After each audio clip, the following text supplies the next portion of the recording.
매일 아침 하나님과 누리는 하늘의 양식, 우리 모두 함께 오늘 만나.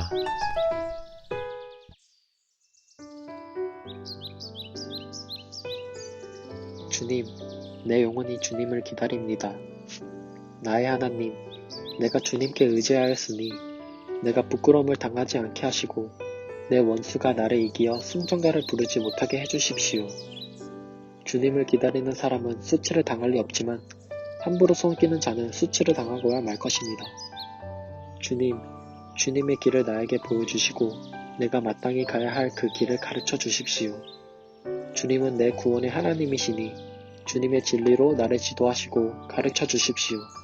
나는 종일 주님만을 기다립니다.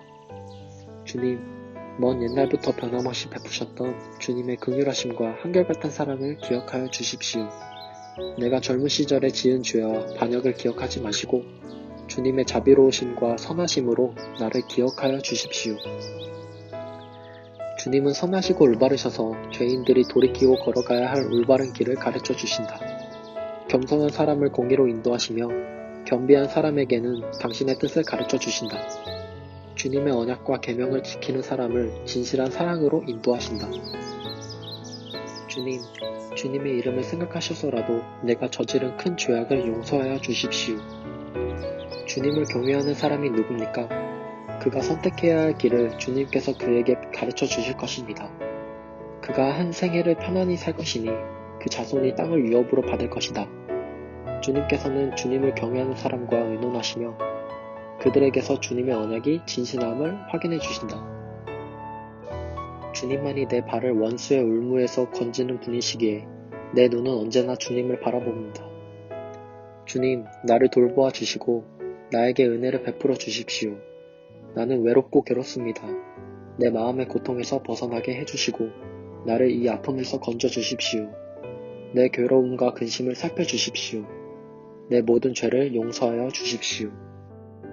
내 원수들을 지켜봐 주십시오. 그들의 수는 많기도 합니다.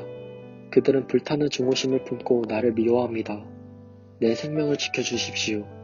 나를 건져 주십시오. 내가 수치를 당하지 않게 하여 주십시오. 나의 피난처는 오직 주님뿐입니다. 완전하고 올바르게 살아가도록 지켜주십시오. 주님, 나는 주님만 기다립니다. 하나님, 이스라엘을 그 모든 고난에서 건져 주십시오. 오늘 시편 25편을 쓴 다윗은 정확히 알 수는 없지만 엄청난 고통과 시련의 시간을 보내고 있습니다. 다윗의 삶을 조금 묵상해 본 사람이라면 다윗이 처한 상황이 어떤 어려움인지 어느 정도는 알 수 있을 것입니다. 자신을 죽이려는 사람들에게 쫓기고 있었고 여러 함정과 우물이 다윗이 가는 길에 있었습니다. 다윗은 굉장히 두려웠을 것입니다. 그리고 괴로웠을 것입니다. 이런 상황에 다윗이 올려드릴 수 있는 기도는 무엇일까요? 자기를 구원해달라는, 또 원수들을 무찔러 달라는 기도일 것입니다. 그리고 실제로 다윗은 이러한 기도도 하나님 앞에 올려드립니다. 2절에 보면 부끄러움을 당하지 않게 하시고 내 원수가 나를 이기어 승전가를 부르지 못하게 해주십시오. 다윗이 지금 처한 상황에 너무나 마땅한 기도일 것입니다. 또한 19절을 볼까요? 내 원수들을 지켜봐 주십시오. 그들의 수는 많기도 합니다. 그들은 증오심을 품고 나를 미워합니다. 내 생명을 지켜주십시오. 나를 건져주십시오. 내가 수치를 당하지 않게 하여 주십시오. 다윗의 다급한 상황 그리고 힘든 마음을 잘 대변하는 표현일 것입니다. 그런데 다윗이 이 기도를 올려드리기 전에 가장 먼저 올려드렸던 고백은 무엇일까요? 1절에 등장하는 첫 고백, 주님, 내 영혼이 주님을 기다립니다. 그리고 이 기도는 반복됩니다. 5절에 보면 나는 종일 주님만을 기다립니다. 그리고 조금 뒤로 가서 21절에도 나는 주님만 기다립니다. 다윗이 가장 먼저 간구했던 고백, 그리고 그의 마음을 지배한 고백은 나는 주님을 기다립니다 라는 고백이었습니다. 이 다윗의 고백이 오늘을 살아가는 우리의 고백이 되길 원합니다. 빠르게 흘러가는 세상의 물결 속에서 세상의 흐름에 뒤처지지 않게 치열하게 살아가는 우리의 삶 속에 주님의 음성을 기다리는 간절한 마음이 남아 있습니까? 힘들고 어렵고 지칠 때 상황을 모면하기 위한 기도는 하나님 앞에 올려드리면서 모든 상황을 주관하시는 하나님을 인정하고 그분을 간절히 기다리는 마음이 사라진 것은 아닙니까? 이렇게 주님을 기다린다라는 이 고백이 우리의 삶 가운데 온전히 회복되길 소원합니다. 다윗이 이렇게 주님을 기다린다고 고백한 이유가 무엇일까요? 3절에 보면 주님을 기다리는 사람은 수치를 당할 리 없지만 함부로 속이는 자는 수치를 당하고야 말 것입니다. 주님을 기다리면 수치를 당할 리 없기 때문이죠. 사실 근본적인 해결책입니다. 그런데 단순히 우리 눈앞에 있는 수치를 제거한다고 해서 문제가 해결되는 것은 아닙니다. 세상이 줄 수 없는 평안을 하나님께서 주시지 않는다면 그 고난은 계속해서 우리의 삶을 짓누르겠죠. 다윗은 이 사실을 알고 있었습니다.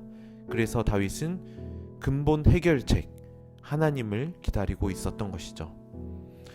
그런데 오늘 하나님 앞에 자신의 상황을 탄원하여 구원해 주길 간구하고 있던 다윗은 이런 흐름과는 조금 어울리지 않는 고백을 하나 하고 있습니다. 7절에 보시면 내가 젊은 시절에 지은 죄와 반역을 기억하지 마시고 하나님 앞에 자신의 죄를 고백하고 있죠. 하나님 앞에 회개의 고백을 하고 있는 것입니다. 그리고 이어서 고백하기를 하나님께서 진리로 지도하시고 가르쳐 주길 간구하고 있죠. 결국 시인이 원하는 것은 하나님 앞에서 완전하고 올바르게 살아가고 싶은 삶의 모습이었습니다.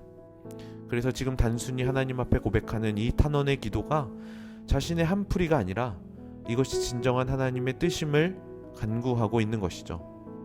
우리가 하나님의 뜻을 구하고 그의 길로 걸어가야 하는 이유가 무엇입니까? 그 하나님이 선하신 분이시기 때문입니다. 그 하나님은 우리에게 올바른 길을 바르게 제시해 주시는 분이시고 그는 공의의 하나님이시고 우리를 인도해 주시는 분이시기 때문이죠. 그래서 우리는 오늘도 주님을 기다려야 합니다. 오늘 이 다윗의 고백이 오늘을 살아가는 우리의 고백이 되기를 원합니다. 나는 주님을 기다립니다. 나는 종일 주님만을 기다립니다. 나는 주님만 기다립니다. 가장 선한 길로 인도하시는 주님의 이끄심을 온전히 기다리시길 또 온전히 기대하시길 축복합니다.